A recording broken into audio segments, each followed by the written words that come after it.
баарыбызга тынчтык керек.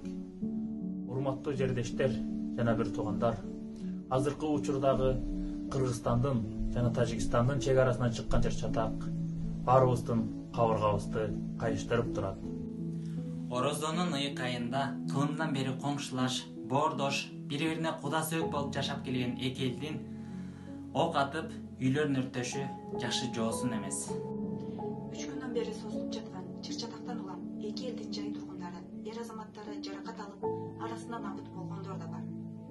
Бир канча айылдын тургундары үйлөрүн таштап, Баткен шаарына эвакуация болду. Аларга күнүмдүк эки тараптан тең чоң жоготуулар болуп жатат. Чыр-чатак убагында жакындарынан айрылгандарга терең кайгыруу менен көңүл айтабыз. Тарыхка көз чаптырып карасак, согуш эч качан жакшылык алып келген эмес. Согушта жеңүүчү жок. Ал дайыма чоң жоготуу, өкүнүч жана кайгы, муң менен гана коштолот.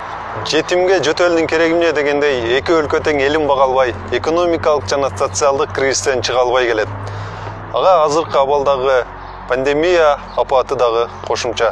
Эки өлкө чабышса, ортодо курал жарак чыгарган өлкө пайда болушу мүмкүн.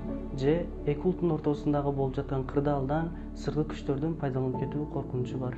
Баарыбызга белгилүү болгондой, Баткен аймагында жана жакын коңшулаш өлкөлөрдө радикалдык агымдар да аз эмес.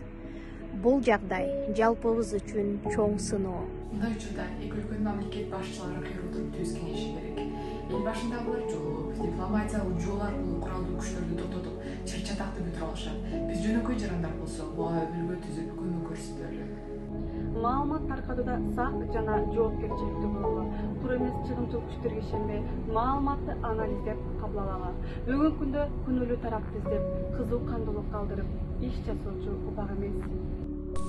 Эки тараптан тең эмоцияга алдырбай, сабырдуу болуп, эки элдин тарыхый тамырына доо келтирбей турган акыл эске таянып чечим кабыл алуу биздин парыз.